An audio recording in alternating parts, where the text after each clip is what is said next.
You walked into that room and within 30 seconds, you'd already lost. Not the conversation, not the job, not the date, just the game. The one nobody told you was happening. And the worst part, the person across from you knew exactly what they were doing, and you had no idea there were rules. Here's what nobody says out loud. First impressions aren't about what you say. They're barely even about how you look. They're about something much harder to fake. And most people are faking the wrong thing entirely. Think about the last time you met someone new, someone who just had it. That quality, magnetic, easy, like the room slightly adjusted when they walked in. You probably told yourself they were just confident, or good-looking, or charming. That's the comfortable explanation.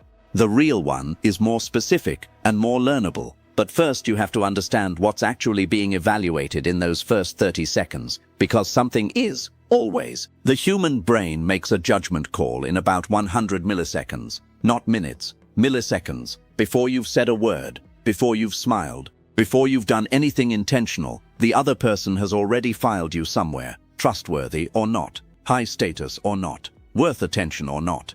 You don't get a warm-up. There's no "okay, I'm ready now." The assessment is already running before you even know the test started. And most people spend their whole lives trying to influence that judgment with the wrong variables. They obsess over what to say. They rehearse lines. They pick the right outfit. They practice their handshake. God, the handshake thing.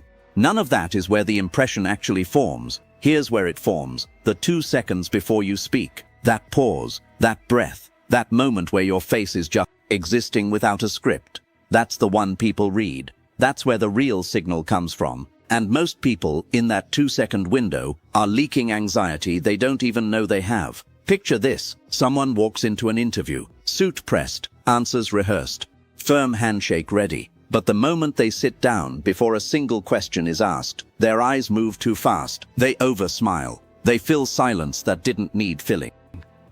Yeah, traffic was crazy. Sorry, I'm usually more anyway, yeah. The interviewer doesn't consciously clock any of that, but something registers, a slight adjustment, a lowering of perceived status that no amount of perfect answers will fully undo. The impression was set in the first 20 seconds.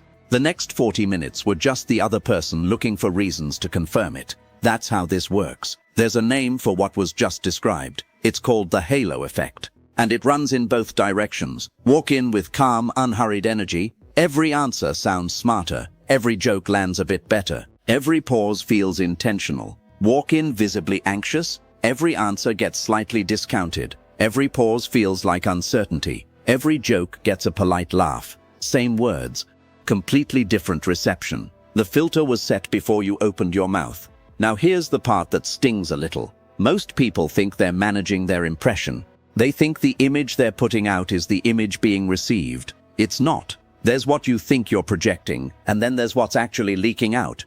The tight jaw, the slightly too fast nod, the laugh that comes half a second early because you're nervous and you want them to know you got the joke before they finished making it. Those aren't invisible. People feel them. They just don't say anything. They just walk away with a feeling they can't fully explain. Something was a bit off. That's you, leaking. Okay, I want to slow down here because this is where most content on this topic goes wrong. They'll tell you to just be confident, stand tall, eye contact, firm handshake. And look, none of that is wrong. But it's surface, it's costume, real presence, the kind that actually lands, doesn't come from posture. It comes from one specific thing, not needing the moment to go well. That's it. That's the whole thing. The person in the room who isn't quietly auditioning, who isn't tracking every micro-reaction for signs of approval, who seems like this conversation is just a conversation. That person has gravity, and everyone else orbits them slightly without knowing why. It's not charisma, it's the absence of desperation. And desperation, by the way, even a quiet, well-dressed version of it, is one of the loudest things in any room. There's a subtler rule underneath that one. And this one, almost nobody talks about. The person making the impression is always being evaluated on how they handle low-stakes moments, not the big ones, the small ones, how they respond when the waiter gets the order wrong, how they react when someone interrupts them, what they do in the 2 seconds of silence after a joke that didn't land. That's the data people are actually collecting, because anyone can hold it together when things are going smoothly. The real red comes from friction, micro-friction, The tiny inconveniences that reveal whether someone is genuinely comfortable or just performing comfort. Here's a real one. Two people, same event, both equally attractive, equally well dressed. Person A spills a drink slightly, laughs genuinely, says, "Well, that's on me," and keeps moving. Smooth, unbothered. Person B spills a drink slightly, goes red, over-apologizes, makes 3 jokes to cover the embarrassment, checks to see if anyone noticed. Everyone noticed. Not the spill, the reaction. Person A left that interaction with a higher status than when they arrived. Person B left it lower. The drink was irrelevant. The self-possession, or the lack of it, was everything. There's another invisible rule. This one is specifically about the first sentence out of your mouth. Most people open with something about themselves, or something to fill silence. "Yeah, I've been so busy lately." "Oh, I totally know what you mean. But the people who make the strongest first impressions, they don't open with themselves. They open with genuine attention to the other person. Not a compliment. That's a tactic, and it reads like one. Just actual interest. A real question. A specific observation. Something that signals, "I'm actually here. I'm not just waiting for my turn to talk." That's rare enough that people feel it immediately, and they attribute it wrongly to the other person just being easy to talk to. It's not ease, it's direction. Deliberate direction. Anyway, there's one more thing, and this might be the most uncomfortable one. First impressions aren't just about the other person's perception of you. They're about what you signal about how you see yourself. Every behavior in those first few minutes is a broadcast, a declaration. The over-explaining says, "I'm not sure I'm enough." The name-dropping says, "I need you to know I matter."